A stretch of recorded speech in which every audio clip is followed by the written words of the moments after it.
जीवन में क्या बने। आज हमारी कक्षा की छात्रा जिज्ञासा ने अपनी जिज्ञासा प्रवृत्ति के अनुसार अपनी जिज्ञासा के पिटारे से एक बड़ी ही महत्वपूर्ण प्रश्न निकाल कर कक्षा में चर्चा के लिए रखा। यह प्रश्न उसके अपने बारे में व्यक्तिगत प्रश्न था। उसने पूछा, मुझे भविष्य में क्या बनना चाहिए और इसके लिए मुझे विशेष रूप से क्या करना चाहिए। मैंने कक्षा के मॉनिटर सुबोध से पूछा, क्या तुम जिज्ञासा बहन की इस समस्या के समाधान के लिए कुछ सुझाव देकर के सहयोग कर सकते हो। सुबोध ने कहा, सबसे पहले मैं जिज्ञासा बहन को बधाई देना चाहता हूँ कि वह अभी से ही अपने कैरियर को लेकर इतना सोच रही है। प्राय अधिकतर किशोर अपनी इस अवस्था में यही सोचते हैं कि वे अभी तो बहुत छोटे हैं, अभी से उन्होंने अपने भविष्य के लिए क्या सोचना, जब वे बड़े होंगे तब देखा जाएगा। लेकिन जिज्ञासा बहन के मन में अपने भविष्य को लेकर के अभी से चिंतन की प्रतिक्रिया शुरू हो गई है। यह बहुत शुभ लक्षण है और उससे ज़्यादा सुखद बात यह है कि वे अपनी ज़िंदगी प्रक्रिया में लोगों के सुझाव आमंत्रित कर रही है। लोगों से लिए गए सुझाव के बारे में जिस प्रकार अक्सर आप भी हमें प्रेरित करते रहते हैं कि हमें सुझाव अनेक जगहों से लेने चाहिए, परंतु अंतिम निर्णय सोच विचार कर अपनी रुचि, क्षमता और परिस्थितियों के अनुसार स्वयं ही लेना चाहिए। हमें अपने आसपास के क्षेत्र की समस्याओं, उनके समाधान के लिए उपलब्ध अवसरों और चुनौतियों का अवलोकन करते रहना चाहिए। परिवर्तन इस संसार का सत्य है और जीवन में परिस्थितियां भी प्राय धीरे धीरे और कभी बड़ी तेजी के साथ बदल जाती हैं और बदलते समय की मांग के अनुसार हमारे फैसले को बदलना भी सदैव उचित होता है। आज कोई चीज़ या परंपरा चलन में है तो आने वाले समय में वो बिल्कुल चलन से बाहर हो सकती है। बहुत सारे ऐसे अवसर भी आ जाते हैं जिनके बारे में आज तक हमने कल्पना भी नहीं की होती है। आगे चल कर के नए अवसर उत्पन्न होते हैं। यह सब हमारे कार्य क्षेत्र और जीवन को भी प्रभावित कर सकते हैं या यूँ कहिए कि कर ही देते हैं। कुछ क्षण रुक कर सुबोध ने कहना जारी रखा, आपके द्वारा हम लोगों को प्रेरित करते हुए जो बातें कही जाती है कि सबसे पहले हम एक अच्छा इंसान बने, इसलिए हम जो भी कार्य चुनें उसे पूरी निष्ठा, ईमानदारी और कर्तव्य से पूरा करें। इसी भावना के साथ अपनी रुचि, क्षमता को ध्यान में रख के जो भी कार्य चुनेंगे वही सर्वाधिक उचित होगा। हम सबको अपने हृदय में मानवीय गुणों को अपना स्वाभिमान बनाए रखते हुए अपने अंतःकरण में सभी के लिए स्नेह, सहानुभूति, सहयोग की भावनाएं सदैव बनाए रखना चाहिए।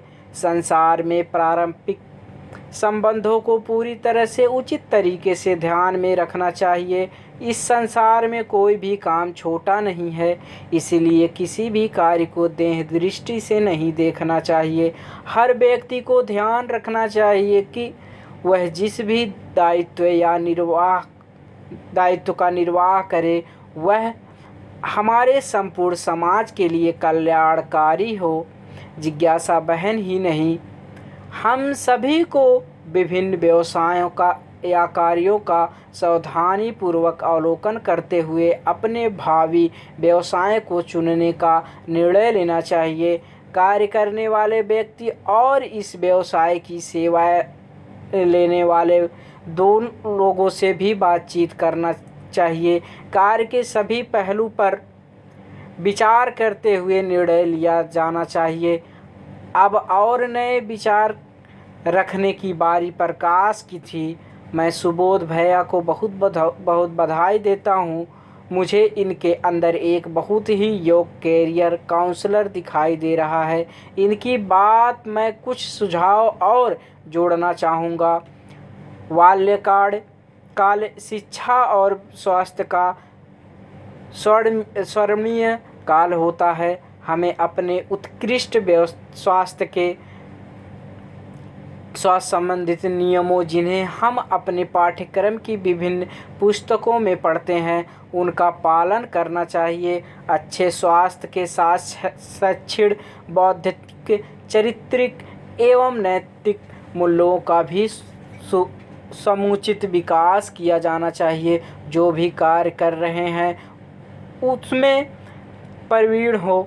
आपके कार्य में किए जाने नए नियमों के लिए प्रति सचेत रहते हुए अपने आप को अपडेट करते रहना चाहिए, ताकि बदलते समय के अनुसार आप अपने आप को ढाल सकें। यह एक बहुत ही महत्वपूर्ण तथ्य है कि आप किसी विशेष क्षेत्र में अपने अध्ययन को ध्यान में रखते हुए विद्यालय स्तर से कार्य की आवश्यकता के अनुरूप अपने विषय का चयन करना चाहिए। जैसे इंजीनियरिंग के लिए मुख्य रूप से भौतिक विज्ञान, रासायनिक विज्ञान और गणित, चिकित्सा के क्षेत्र के लिए विशेष रूप से जीव विज्ञान, और इसी प्रकार कार्य की प्रवृत्ति के अनुसार विषयों का अध्ययन किया जाना चाहिए। कार्य की प्रकृति के अनुरूप मानसिक और शारीरिक फिटनेस का होना भी अत्यधिक आवश्यक है। किसी भी प्रकार के संदेह की स्थिति में कैरियर काउंसलर की सहायता अवश्य लें। किसी भी कोर्स के लिए आर्थिक पक्ष की जानकारी भी होना चाहिए और इसकी उपलब्धता के विकल्पों की भी जानकारी होनी चाहिए। यह सारी जानकारी केवल जिज्ञासा बहन के लिए ही नहीं, बल्कि सभी लोगों के लिए समान रूप से लागू होती है। मैंने कक्षा को बताया। सुबोध और प्रकाश ने जिज्ञासा के इस महत्वपूर्ण प्रश्न के उत्तर के रूप में बहुत ही अच्छी तरह से जानकारी दी है। हम सब की ओर से इन दोनों को बहुत बहुत बधाई, और तुम सबसे यही आशा है कि तुम सब एक उत्कृष्ट इंसान और उत्तम कार्य करने वाले बनो। मन में यदि कोई प्रश्न आए तो मुझसे किसी भी दिन और किसी भी समय मुझसे संपर्क कर सकते हैं।